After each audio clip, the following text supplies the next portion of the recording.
Howdy folks, we're going to have a clean water instructional video about how to service your P24 pump, your precision digital pump.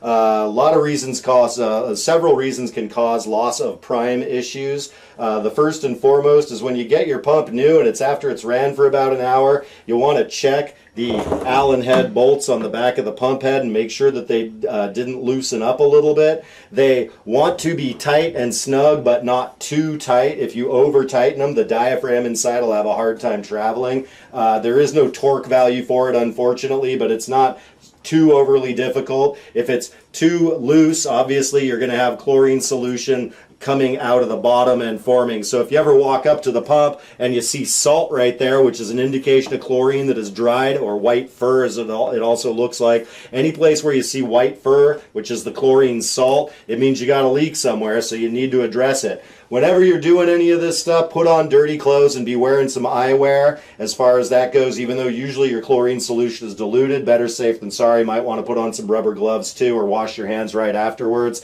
But anywhere you see white salt deposits, get a wet paper towel and rinse those away first as far as that goes. The pump head, making sure the bolts are tightened.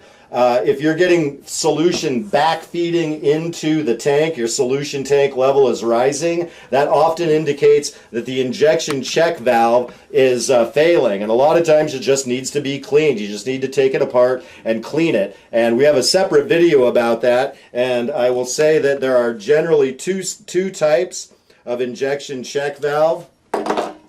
One of them is this type, which is what the video refers to.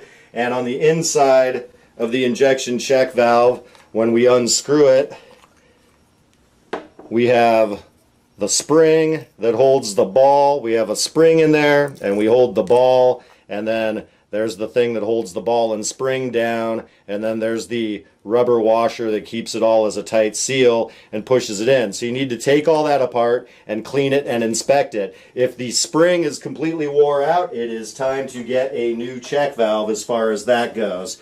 So that's the one style. The other style is the same on all the inlet-outlet fitting. This is the outlet going to service. This is the inlet coming in from the pump, and then the foot valve in the bottom. All of those ones have the same type of thing when you unscrew them. I've got one in my hand, and I've got one that's sitting in there that I've already pushed forward. You need something to go through this end and push it out, so then you're holding both of them in your hand. After you get them cleaned off and dried off, you can blow through them one direction and you can't blow through them the other direction, and that's how they work. There's two of them stacked up there. Sometimes there'll be a little black spacer in there too, sometimes there won't. You'll see it when you take it apart. But you always need them both facing the same direction. If you go like that, then one's going to be trying to go in and one's going to be trying to go out, and that's not going to work. So you have them oriented one way and you can blow through it, and you have them oriented the other way and you can't blow through it, and that's one set goes in the bottom, one set goes in the top. So this might get salted up, or it needs to be cleaned off as far as that goes, and that would be the inlet outlet and the inlet outlet fittings and the foot valve fittings. So if you think that's what's happening, then you can take all those fittings off and clean them. If it's the foot valve, when the pump is off and you leave it off for a couple of hours, the tubing down in the tank, you'll start seeing an air bubble, and it's telling you the foot valve isn't holding in and the water's back feeding into the tank. But when the water level is rising in the tank, that means that's indicating that it's back feeding, it's getting water from your source, which is indicating that the injection check valve is failing. Okay, so the other thing is especially during the summer, everything starts heating up, so the tubing connections can be loosened where we have the cone and the collet attached to the tubing. So if you see salting up around there, trim a 1/4 inch off the pipe nice and square like the other video shows you, and then redo your connection, and a lot of times that's all that needs it. Remember, if any of these connections stop being water air tight, if they stop being tight, then you're going to have loss of prime issues.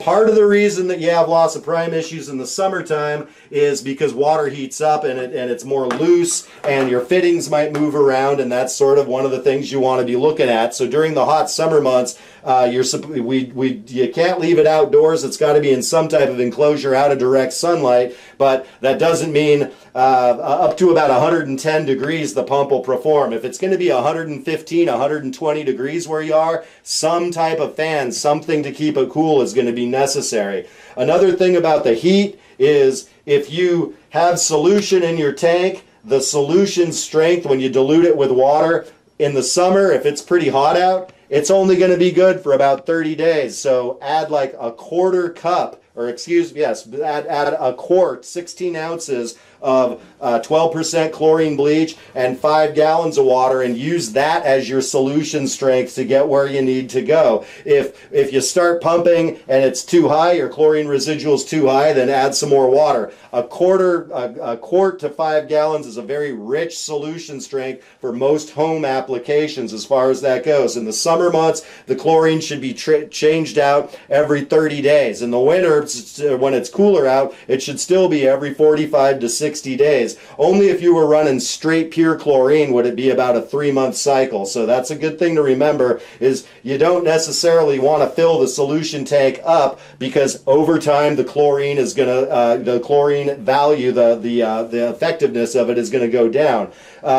Last few points is, if you have a contact tank, you're always wanting once a week, you should get a clipboard and have it over by the contact tank and the tap. You should always install a tap to draw water from out of the contact tank, so it's easy to do, and test the water about once a week. Once the chlorine pump fails and stops putting chlorinated water into the contact tank, then your iron and manganese problems are going to start coming back as far as that goes. So that's all the basics, folks. Thanks a whole lot.